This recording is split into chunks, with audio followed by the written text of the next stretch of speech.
복을 싫어하는 사람은 아무도 없습니다. 특히 우리나라 사람들 복을 참 좋아하죠. 그래서 돼지 저금통에도 복자가 그려져 있고 숟가락 세트에도 복이 그려져 있고 오죽하면 복권이 등장했겠습니까? 그래서 모두가 부자로 사는 사람을 복받았다 그렇게 말을 합니다. 맞습니다. 부자는 복받은 사람 맞습니다. 하지만은 이 부자는 복을 받았지만은 동시에 사회에 대한 큰 책임을 진 사람이라고 그렇게 또 저 나름대로 생각을 합니다. 물질의 풍성함은 축복이 되겠지만은 도리어 사회에 대한 무거운 책임으로 주어짐을 알아야 됩니다. 내게 주신 이 풍성한 것을 가난한 자에게 나누어 주고 이들을 세심히 살피는 무거운 책임과 짐이 바로 우리에게 이렇게 귀한 물질로 같이 주어진 것입니다. 부자를 바라보는 이 땅의 시선은 그리 좋지 않습니다. 왜 그럴까요? 그 부의 형성 과정에서 부당하게 얻었기 때문에 그런 경우가 있고, 또 하나는 약자를 돌봐야 하는 그런 사회적 책임을 감당하지 않았기 때문에 부자에 대한 시선이 그렇게 좋은 것은 아니라고 봅니다. 부자 청년에게 너는 네 자신이 남보다 하나님을 잘 믿는다고 생각하지만은 내가 가만히 보니까 그게 아니구나. 네가 섬기는 것은 하나님 아니고 너의 그 많은 물질이구나. 그것을 팔아서 구제하고 나를 따르면 내게 영생이 있을 것이다 라고 말씀하시자 이 청년은 근심근심하다가 영생을 포기하고 재산을 선택합니다. 그래서 나온 말이 부자가 천국 가기가 낙타가 바늘구멍 가는 것보다 힘들다 이렇게 주께서 말씀을 하셨죠. 사람이 이 땅의 것에 눈이 멀게 되면 그때부터 바보가 됩니다. 이 바보가 되는 것은 지식인이든 지식인이 아니든 똑같습니다. 물질에 눈이 멀면은 그때부터 아무것도 보지 않는 것 같아요. 잠시 있다가 없어질 이 땅의 것에 그것이 어째서 영생보다 더 낫다고 여겨지는지 정말로 우리는 어리석은 삶을 살고 있다고 봅니다. 저는 우리 송라족의 모든 교우들이 하늘의 복도 풍성히 받고 이 땅의 복도 풍성히 받아 누리기를 축원합니다. 그렇게 살아야 됩니다. 어떤 분은 말하죠. 무슨 믿음이 부자 되어야지 무슨 교인이 부자가 원하느냐 이런 말을 하는데 사실 그 사람 치고 잘 사는 사람은 없습니다. 이런 사람은 주로 허풍이 많아요. 혼자서 잘 믿는 거예요. 우리는요 믿음에도 부자가 되어야 되지만은 또 이 땅의 복도 많이 받아야 됩니다. 그래야 이 땅에서 지금껏 부자들이 하지 않았던 이 사회적 책임을 우리가 담당할 수 있기 때문이 아니겠습니까? 우리 성도님들 하늘의 복도 많이 받으시고 이 땅의 복도 많이 받으시기 바랍니다. 오늘 말씀은 시골 촌놈에서 큰 복을 받아서 한 나라의 재상이 된 요셉에 대해서 말씀을 나누고자 합니다. 우리가 살아봐서 알지만은 우리가 열심히 부지런히 살면은 밥은 굶지 않고 남에게 빚은 지지 않고 살 만큼 소리를 듣겠지만은 대신 갑부는 되기가 힘이 듭니다. 옛말에도 천석꾼은 사람이 내고 만석꾼은 하늘이 낸다 그랬습니다. 내 힘으로는 그냥 부자라 소리 들을 수 있겠지만은 결코 재벌은 되지 못합니다. 말 그대로 재벌은 하늘이 내는 겁니다. 성경에는 재벌이 자주 나옵니다. 야곱이 빈손으로 갔다가 재벌이 되었고 아브라함도 재벌이 있죠. 욥 같은 경우에는 그 지역에서 가장 큰 부자라는 소리 정도로 그는 큰 복을 받은 부자였습니다. 이삭도 이민을 갔는데 거기서 100배나 되는 풍년의 복을 받고 하나님이 복을 주시니까 그가 거부가 되었다고 했습니다. 그 지역 사람들이 본토인들이 얼마나 배가 아팠는지 쫓아낼 정도로 이 이삭은 큰 복을 받아서 거부가 되었습니다. 이 모두 다 하나님이 복을 주셨기 때문입니다.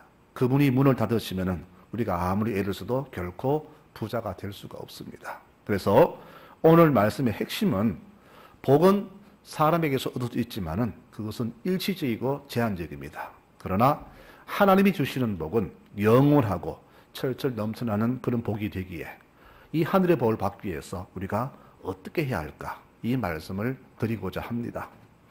하나님 복 주시고 하시면은요 희한한 방법으로 복을 주시더라고요.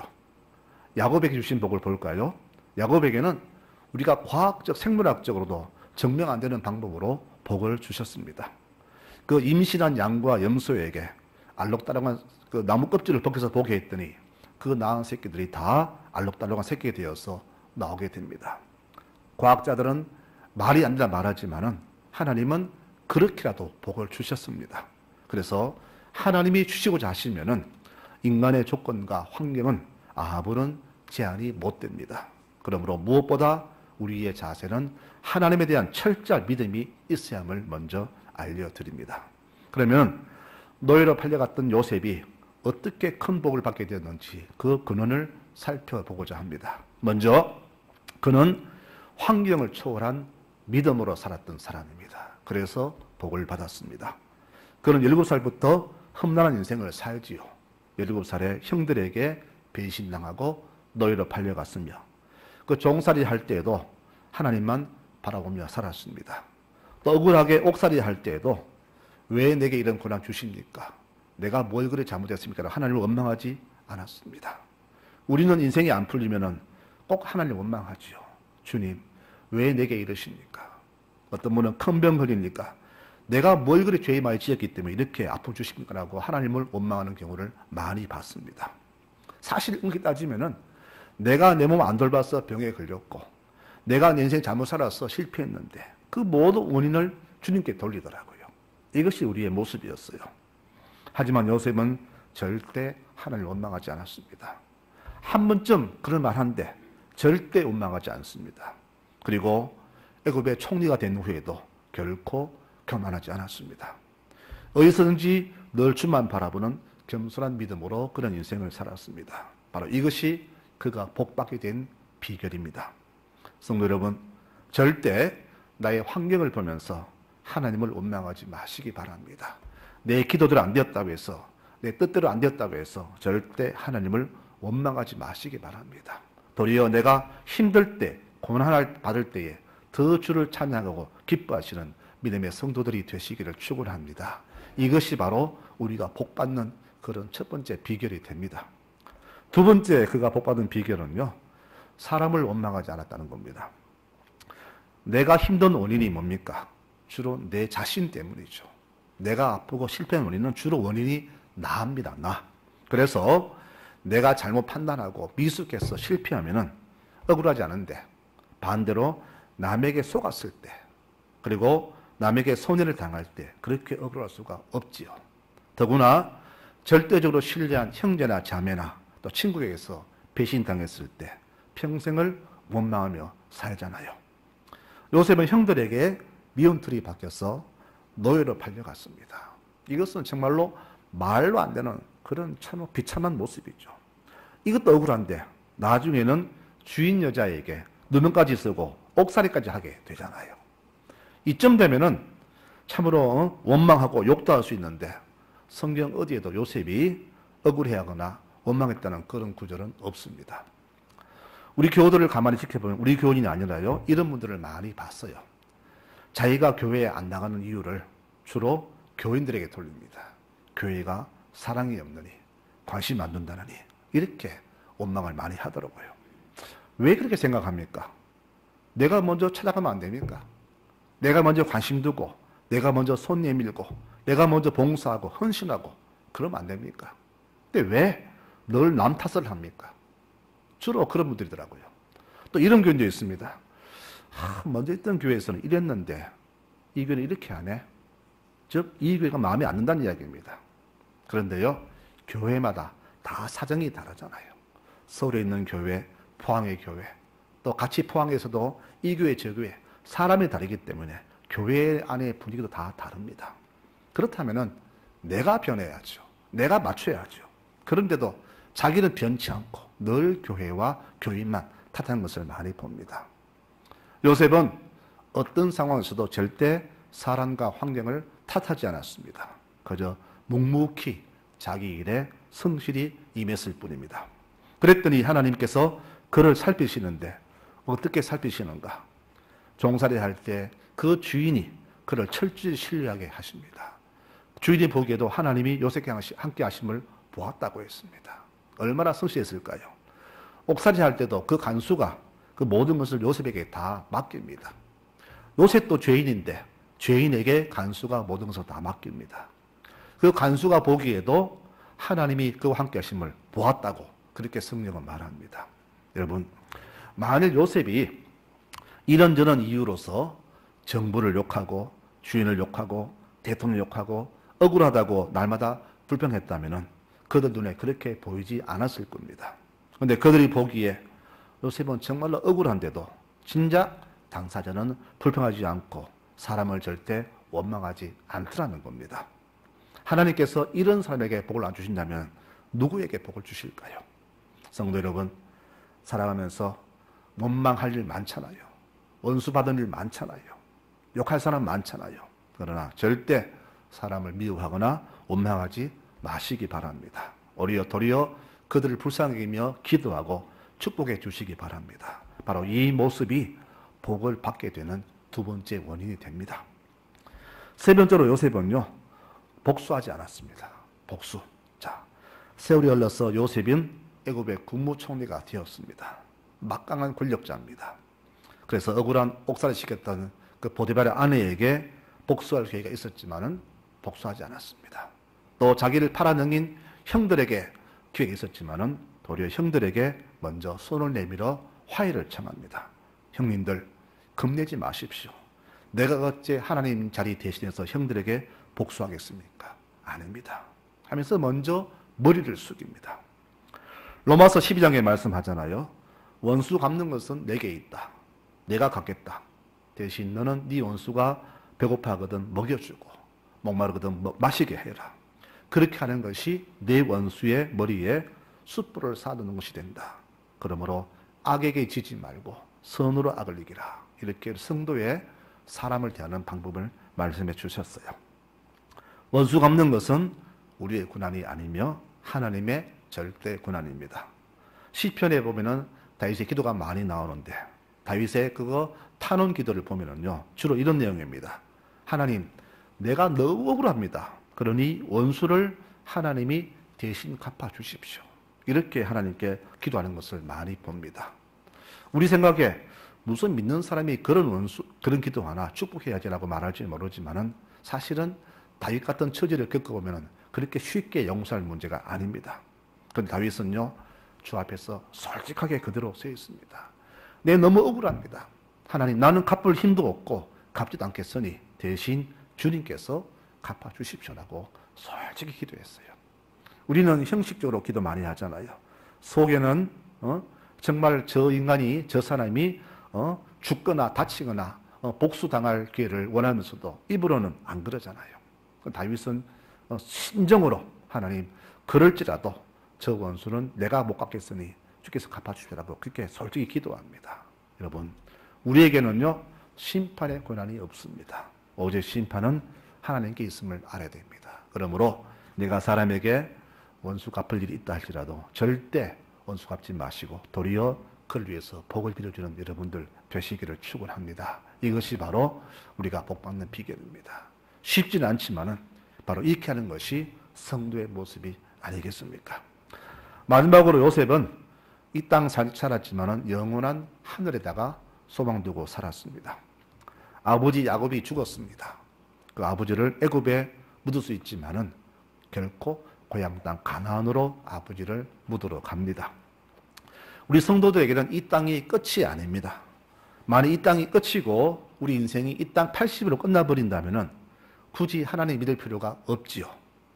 우리가 이 땅에서 받지 못했고 누리지 못했던 이 땅의 보상이 저 하늘의 예비가 있기 때문에 우리 이 땅의 것을 잠시 뒤로 간 채 저 하늘만 바라보며 살고 있지 않습니까? 그러므로 만약 이 땅의 것으로 우리 노동시 끝난다면은 우리만큼 불쌍한 사람은 없을 것입니다. 요셉은 아버지 일생을 가만 돌아봤습니다. 아버지 야곱의 인생이 그야말로 험난했잖아요. 큰아버지 에서에게 쫓겨나서 20년을 타향살이를 했고 또 그 동안에 장인에게 속아서 살았지 않습니까? 거기다가 가장 사랑하는 요셉을 잃어버린 후에는 그 남은 생애를 슬픔과 고통으로 살았던 것이 아버지 인생입니다. 이 땅에서 아버지는 보상받는 것 하나도 없습니다. 그런데 아버지 죽자 아들 요셉이 아버지에게 하늘의 보상을 선물합니다. 바로 약속의 땅 가나안에다가 아버지 시신을 묻지 않습니까? 또 자기도 이렇게 유언합니다. 형님들은 내가 죽거든 여기서 내 해골을 메고 고향 땅 가나안으로 올라가겠다고 약속해 주십시오라고 유언을 하잖아요. 애굽은 이 땅의 화려한 것을 대표하는 곳입니다. 누구나 다 애굽을 소망하잖아요. 화려한 빌딩, 찬란한 문화, 풍성한 어떤 먹거리, 모든 육신이 원하는 곳이 애굽입니다. 이 애굽에서 요셉은 최고의 자리에 있지만은 그는 이 땅의 애굽을 바라보지 않았고 하늘의 소망을 바라보았기 때문에 내가 죽거든 여기서 묻지 말고 내 해골을 고향 땅 묻어주시오. 가나안에 묻어주시오. 그렇게 유언까지 했던 겁니다. 바로 이 영원한 천국을 바라보는 믿음의 소망. 이것이 바로 그로 하여금 복을 받게 된 비결이다. 이렇게 성경은 해석을 합니다. 그러면은 이렇게 했는데 요셉이 받은 복은 어떤 복입니까? 오늘 말씀 제목에 보니까 담을 넘는 축복이다. 그렇게 정했습니다. 한마디로 담을 넘는 축복입니다. 즉 그의 복은 차고 넘친다는 말입니다. 가지가 무성하면은 그 담장을 넘어서 골목이나 옆집 마당까지 뻗치듯이 담을 넘는 축복은 그만큼 크고 풍성하다는 말입니다. 사람도 복을 줄 수가 있어요. 부모를 잘 만나면은 재산 많이 물려받지만은 그러나 그 복은 한계가 있고 바로 제한이 있지만은 하나님 주시는 복은 영원하며 무한정 주어지는 그런 축복임을 우리가 알아야 됩니다. 그래서 이 땅에 사람에게 받는 축복보다 하늘의 복을 내가 누리며 소망하며 살아가야 되는 겁니다. 요셉은 평생을 살면서 하늘의 복을 추구한 사람입니다. 그랬더니 아버지 야곱이 축복한 내용이 오늘 말씀 아닙니까? 우리가 지금까지 빌었던 그 어떤 축복보다 감히 비교할 수 없는 그런 축복의 기도가 요셉에게 주어지지 않습니까? 요셉도 참 고난을 많이 경험했잖아요. 그래서 첫 아들의 이름을 므낫세라고 짓습니다. 므낫세, 그 뜻이 뭐냐? 잊어버리고 싶다는 이름입니다. 얼마나 고생했으면 과거를 잊고 싶어서 첫 아들 이름을 이렇게 지었을까요? 그래서 과거를 빨리 잊고 상처를 빨리 잊고 싶어서 그렇게 이름을 므낫세로 지었습니다. 그만큼 상처가 컸다는 말입니다. 그리고 둘째를 낳았는데 그 이름을 에브라임 짓습니다. 에브라임은 반대 뜻으로 풍성하다는 뜻을 가지고 있습니다. 즉 에브라임은 과거를 딛고 믿음으로 일어선 요셉의 미래를 그렇게 풍성하신 약속을 주는 하나님의 주신 이름입니다.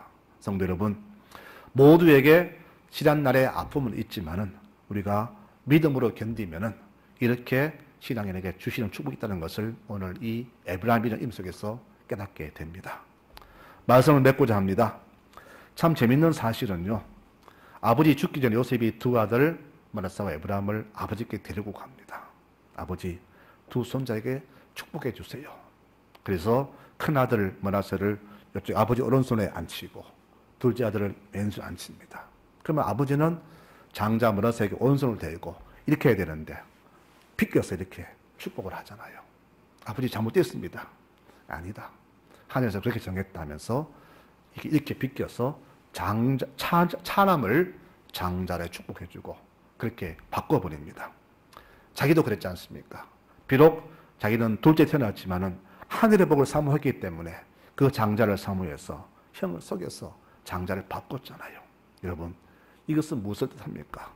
요셉에게 아픈 상처가 많지만은 이제 후로는 그 앞길에는 상처는 아물고 풍성한 미래가 있을 것이라는 그것을 하는 예언의 기도가 아니겠습니까? 우리 믿는 자들에게도 아픔이 있지만은 결코 그 아픔이 우리의 발목을 잡지 못할 것입니다. 믿음으로 일어선 우리에게 주어질 미래는 바로 에브라임, 풍성함입니다. 풍성함만이 우리 미래에게 주어질 것입니다. 그러므로 신앙인의 참모습은 지난날의 아픔을 축복으로 성화시키는 겁니다. 우리 하나님께서는 우리 성도들이 결점을 장점으로, 부족함을 풍성함으로, 약함을 강함으로 바꾸기를 원하십니다. 그래서 우리의 약점을 담당하시고 내가 약할 때 더 강한 존재가 되게끔 힘과 능력을 더하십니다. 약할 때 강함 대신에 나의 보배가 되신 주 나의 모든 것. 맞습니다.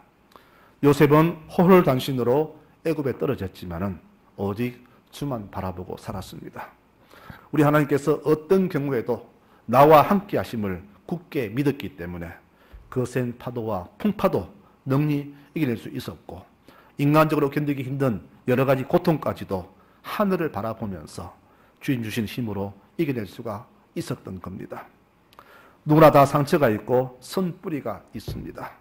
어릴 적 당한 그 학대, 사랑받지 못한 어릴 때 그 과거의 상처, 또 어려서 겪었던 견디기 힘든 인생의 모든 무게들 다 누구에게 선뿌리로 다가오잖아요.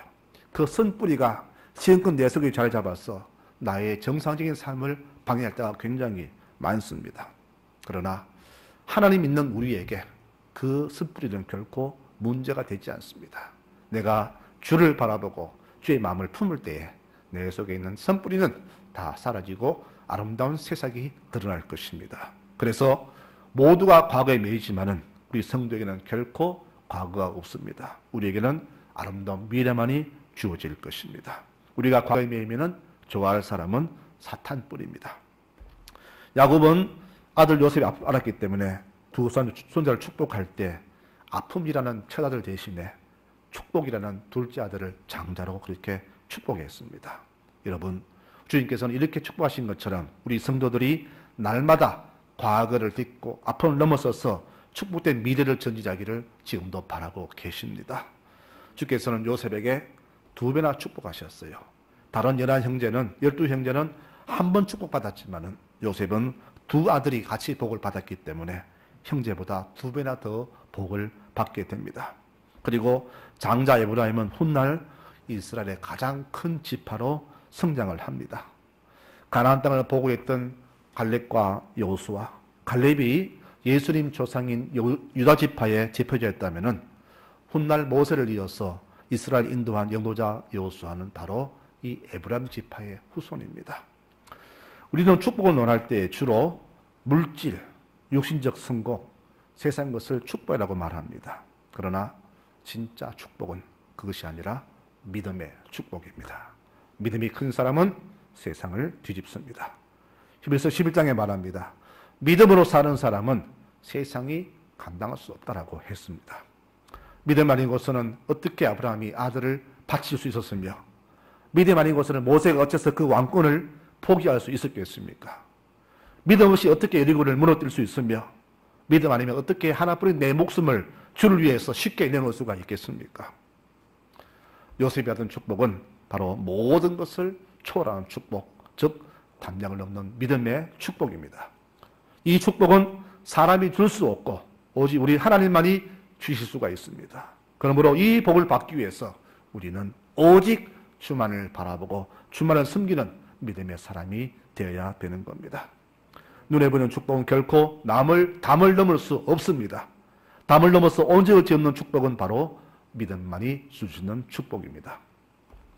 담 넘는 축복, 세상을 능히 극복하고 자손 되도록 하늘의 복이 끊이지 않는 축복. 이 축복은 바로 우리 하나님이 믿음의 자손에게만 주시는 놀라운 축복임을 잊지 마시기 바랍니다. 이 축복이 우리 모든 성도들의 가정마다 넘쳐나기를 축원합니다. 더불어 우리 후손 대대로 영원히 천대 만대까지 담는 축복이 여러분들 삶에 넘치기를 축원합니다. 고난 속에서도 굳세게 주만 바라보았던 믿음의 선조들이 받았던 놀라운 축복의 열매가 이 가을에 우리 모든 성도들의 손에 가득히 넘쳐나고 그 가정의 곳간마다 차고 넘치는 복된 10월이 되시기를 간절히 축원합니다. 아멘.